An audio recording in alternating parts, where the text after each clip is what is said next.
When you think of Las Vegas, your mind probably jumps straight to the Strip, right? The neon, the spectacle, the constant reinvention of entertainment. But let me tell you, the real transformation, the one that's going to define this city for the next generation, it's happening far beyond the glow of those casinos. This isn't just about building another mega resort. We're talking about the evolution of a major American city into a full-blown megacity. Today, we're pulling back the curtain on the official blueprint that's guiding this path for the next 40 decades. We're going to dig into the hard data, the ambitious plans, and the real-world changes that are redefining Las Vegas as we know it. So let's just get right to the heart of it. Here's the big question that's driving this entire conversation. What actually happens when you add nearly 1 million more people to a metropolis built in one of the driest places on the continent? I mean, really think about that. How does the city physically grow? Where are all those people going to live and work and send their kids to school? And maybe most importantly, what kind of city does it become in the process? It's a huge, fascinating puzzle of urban planning, resource management, and just sheer ambition. We're going to unpack it all. Before we jump in, don't forget to like, share, and subscribe. And check out the links in the description if you're looking for a real estate agent in your market or you need life insurance. My team and I can help you anywhere nationwide. All right, here's our roadmap for today. First, we're going to start with a macro view, the powerful population numbers that are forcing this entire conversation. Then, we'll zoom in on the city's official response to that growth, the 2050 master plan. From there, we'll get even more granular, diving into the specific neighborhoods, the real hotspots where you can see this development happening right now. We'll also tackle the human side of things, the complicated issues of growth and gentrification. And finally, we'll pull back out for the big picture and what it all means for the Vegas of tomorrow. Okay, to really get a handle on the sheer scale of the change that's coming to Southern Nevada, we have to start with the data. And look, this isn't just guesswork. These are detailed forecasts from the experts at UNLV, and they paint a picture of relentless long-term growth. So let's set our baseline. As of right now, Clark County, which is this huge area that includes Las Vegas, Henderson, North Las Vegas, all of it, is home to about 2.42 million people. Now, that number alone represents a staggering 2.1% increase from just the year before. I mean, most established American counties would kill for that kind of growth rate. This is our starting point. This is the before picture in a story of massive urban expansion. And here it is. This is the number that puts everything else into perspective. By the year 2060, the population of Clark County is projected to hit nearly 3.23 million. That's an increase of more than 800,000 people. To give you a sense of scale, that's like taking the entire current population of Seattle, Washington, or Denver, Colorado, and just adding it to the Las Vegas Valley over the next 3.5 decades. The implications of this are just enormous. We're talking about hundreds of thousands of new homes, new schools, new roads, and of course, the big one for a desert city, the water to sustain it all. This one number is the engine driving every plan, every development, and every challenge we're about to talk about. Now, this is where the numbers get a little more nuanced. You see, the rate of growth is actually projected to slow down from that crazy 2.1% we see today to a much more modest 0.4% by 2060. But, and this is a big but, don't let that fool you. A smaller percentage of a much, much larger number is still a massive wave of people moving in every single year. The county is still on track to blow past the 3 million mark right around 2045. The takeaway here is that the initial explosion might cool off into more of a mature expansion, but that steady, powerful tide of growth, it's set to continue for decades. This isn't some short-term boom, it's a fundamental demographic shift. So how does this growth stack up against the rest of the country? Well, for the last 50 years, it hasn't even been a contest. Vegas has consistently and dramatically outpaced the national average. And what this forecast tells us is that this basic fact isn't expected to change. Yeah, the gap might narrow a bit as the county matures, but Clark County's growth is still predicted to stay well above the U.S. average all the way out to 2060. This shows that the forces pulling people to Southern Nevada, things like no state income tax, a diversifying job market, and its new status as a major sports hub, are here to stay. Las Vegas is and will remain a primary magnet for people moving in this country. So, with almost 1 million new neighbors on the way, you can't just let a city grow on autopilot, right? Unchecked sprawl is inefficient, unsustainable, and honestly, it just doesn't create a great place to live. You need a plan. So let's zoom in from those countywide numbers to the city of Las Vegas itself and take a look at its official strategy, the 2050 Master Plan. This one sentence, pulled directly from the plan, says it all. It's a surprisingly candid admission from city leaders that the old way of doing things has hit its limit. Development as usual in Vegas always meant one thing: building further and further out into the desert. creating these sprawling, car-dependent suburbs. This quote is a clear acknowledgement that in today's world, that approach just isn't going to cut it anymore. The goal now isn't just to get bigger, it's to get smarter. The master plan really boils down to this three-part philosophy. First up, preserve. This is all about making sure that as Vegas grows, it doesn't lose its unique character, its soul. It means protecting historic neighborhoods and cultural landmarks. Second, enhance. This is about smart, targeted investment. It's looking at existing community assets like parks or public spaces and giving them the resources they need to really shine. And third, the most ambitious part, transform.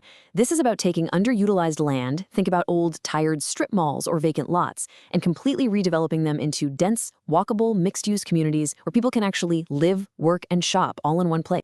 And it's really important to be clear about the geography we're talking about here. This map shows the specific area that's governed by the city of Las Vegas and its 2050 master plan. While that population boom is a county-wide thing that's hitting Henderson and North Las Vegas too, this specific strategic vision to preserve, enhance, and transform is focused right here, within these city limits. This is the canvas where the future of urban Las Vegas is going to be painted.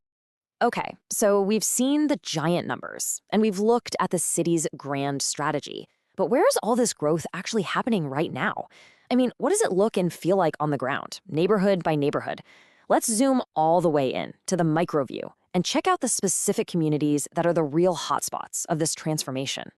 I mean, this right here tells the quintessential Las Vegas development story in just two pictures. On one side, you have the raw, rugged Mojave Desert that defines this valley. And on the other, you see what happens with that relentless population growth. Entire master-planned communities with perfect lawns and winding streets rising up from the desert floor seemingly overnight. This is the visual reality of what it takes to house hundreds of thousands of new people in a place that was once considered basically uninhabitable. So let's break down these key growth zones, because each one is telling a different part of the Vegas story. Over in West Henderson and Inspirada, it's about building a complete, self-sustaining city from scratch, where jobs, houses, and stores are all going up together. In Summerlin West, it's all about the high-end luxury market. In the Southwest, near a new development called The Bend, it's about growth for locals, away from the tourists. North Las Vegas is a huge industrial comeback story. And then you have Boulder City, which is fascinating. Its historic resistance to growth has actually turned its quiet, remote vibe into a super valuable premium commodity. Let's just double-click on West Henderson for a second, because it is the perfect case study of how this modern growth is engineered. It is not happening by accident. It's being fueled by a powerful combination of projects. You've got new industrial jobs, a huge indoor sports complex, a brand new hospital, a massive resort planned by Station Casinos, and a walkable town center with almost 90,000 square feet of shops and restaurants. See how each one of these things feeds the others? It creates this powerful, self-reinforcing engine for housing demand. It's literally a blueprint for building a city within a city. As you can see, the landscape is changing fast. If you're thinking about your future here, don't forget to like, share, and subscribe. And check out the links in the description if you're looking for a real estate agent in your market or you need life insurance. My team and I can help you anywhere nationwide. Now, this kind of rapid, large-scale growth is never a simple story. It's never just about new buildings and new jobs. While it creates tremendous economic opportunity, it also creates undeniable pressures. As new investment and often wealthier residents pour into an area, the very fabric of existing communities can be changed forever. So now, we have to talk about the human element of this transformation, the complex, sensitive, and often controversial relationship between redevelopment and gentrification.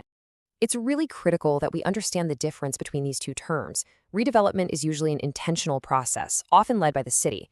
The stated goal is almost always positive: fix up aging areas, improve public spaces, attract new business. Think about what happened with Fremont East downtown. Gentrification, on the other hand, is often the consequence of that redevelopment. It's what happens when all that new investment causes property values and rents to skyrocket, sometimes to the point where longtime residents and small family businesses can no longer afford to stay in the neighborhood they've called home for generations. They really are two sides of the same coin. So this begs the question, is there a way to redevelop a neighborhood without causing all the harmful displacement that comes with gentrification?